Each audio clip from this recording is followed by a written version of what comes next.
আসসালামাইকুম।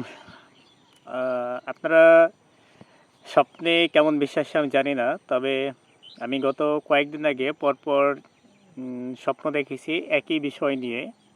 তো স্বপ্নটা ছিল এমন, আর আমাদের যে গোরস্থান আছে গ্রামে, গোরস্থানে আমার বড় নানি মারা গেছে অনেক আগে। সেখানে তাকে দাফন করা হয়েছে। মেয়েদের জন্য আলাদা জায়গা আছে সেখানে। তো একেবারে সীমানায় ঘেঁষে তার কবরটা আছে। তো আমাকে স্বপ্নে দেখায় তার কবরে কোনো কারণে যেন কবরটার অসুবিধা হচ্ছে, এরকম বারবার আমাকে দেখায়। প্রথম দিন দেখায় তো আমি বিষয়টা তত গুরুত্ব দিই না, এড়িয়ে যাই। পরবর্তী দিনে আবার একই বিষয় দেখায়। তো তখন আমি একটু গুরুত্ব নিলেও মানে বিষয়টা আমি গুরুত্ব নিলে মানে আমার ডিউটির কারণে আমি যেতে পারি নাই। তো এখানে আমি তার পরের দিনও আমি যখন যেতে পারলাম না, আমার মনে হলো স্বপ্নের কথা। আমি ডিউটিতে ঠিক বের হওয়ার আগে আমি আমার পাশের বাড়িতে আমার যে মামাতো ভাবি আছে ওকে বললাম যে, ভাবি ভাই তো মাঠে যাই, তো আপনি একটু গোরস্থানের পাশে বড় নানির কবরটা একটু দেখে আসতে বলেন তো, ওনার আপন দাদি। তো আমাকে পরবার স্বপ্নে এই বিষয় দেখাচ্ছে যে কবরের ওপরে কেমন যেন একটা অত্যাচার হচ্ছে বা কবরটার অসুবিধা হচ্ছে, এরকম কোনো কিছু আমাকে দেখাচ্ছে। তো যাক, উনি বলার পরে আমার ওই ভাইটা ওইখানে গিয়েছে। যাওয়ার পরে দেখে এসছে। তো আমি বিকালবেলায় ভাইয়ের সাথে দেখা। আমি বললাম যে, ভাই গোরস্থানে গিয়েছিলেন কিনা, কবরস্থানে? তো বললাম, হ্যাঁ গিয়েছিলাম। তো বললাম যে, ভাই স্বপ্ন তো এই দেখাচ্ছে, তো কী বিষয়? তো বলছে যে একদম কবরের প্রায় মানে মাঝখান দিয়ে না, সাইড দিয়ে এসে ট্রাক্টর গিয়েছে। আর ট্রাক্টর গেছে আর আশেপাশে যে ক্ষেতগুলো আছে এই আগাছা পরিষ্কার করে ওই জঙ্গলগুলো কবরের উপরে ফেলাইছে।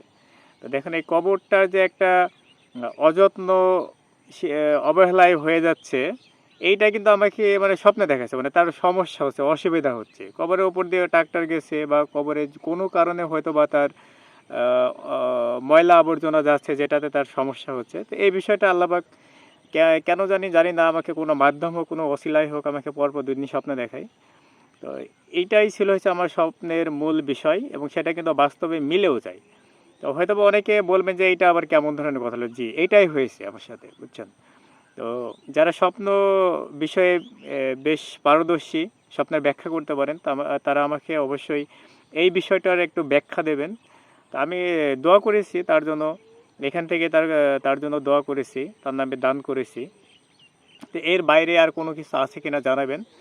আর আমার গোরস্থান কমিটির কাছে অনুরোধ যে মেয়েদের যে কবরস্থানটা, এটা খুবই মানে অবহেলিত একটা জায়গা। খুব অবহেলিত না বললেও অরক্ষিত বললে ভুল হবে না, কারণ এই যে জমিটা ওই ২ পাশ দিয়েই কিন্তু রাস্তা। তো সেখানে বিভিন্ন রকম মানুষ যাতায়াত করে, অপবিত্র মানুষও দেখা যাচ্ছে যাতায়াত করে, পবিত্র মানুষও যাতায়াত করে। তো যখন অপবিত্র মানুষ যায় তখন স্বাভাবিকভাবে কিন্তু একটা কবরের সমস্যা হতেই পারে। কারণ অনেকের প্রশ্ন আসতে পারে, কবরে কী থাকে? রুহু তো থাকেই না। আসলে কবরে রুহু থাকে কি না থাকে আমরা কেউই জানি না। এইটা হচ্ছে আমাদের মানে পরের জগৎ। তো পরের জগতে কি হয় না হয় আমরা জানি না। আমাকে স্বপ্নে যেটা দেখাইছে আমি সেটা আপনাকে এসে বললাম। সেটা কবরে রুহু থাকতেও পারে, সেটা আল্লাহর কাছে চলে যেতে পারে, বা একটা কোনো একটা বিষয় হতে পারে মেবি। এই বিষয়ে আমি সঠিক জানি না। তবে গোরস্থান কমিটিকে আমি অবশ্যই অনুরোধ করব যে ওই জায়গাটুকু যেন অন্ততপক্ষে ঘিরে দেওয়া হয় এবং নির্দিষ্ট একটা রাস্তা করে দেওয়া হয়। এইটার বাইরে যেন হচ্ছে কোনো লোকজন যাতায়াত না করতে পারে। এবং সেটা একটা সেফলি একটা জায়গা হতে হবে। এইরকম একটা ব্যবস্থা করে দিতে হবে। তো সবাই ভালো থাকবেন। আসসালামু আলাইকুম।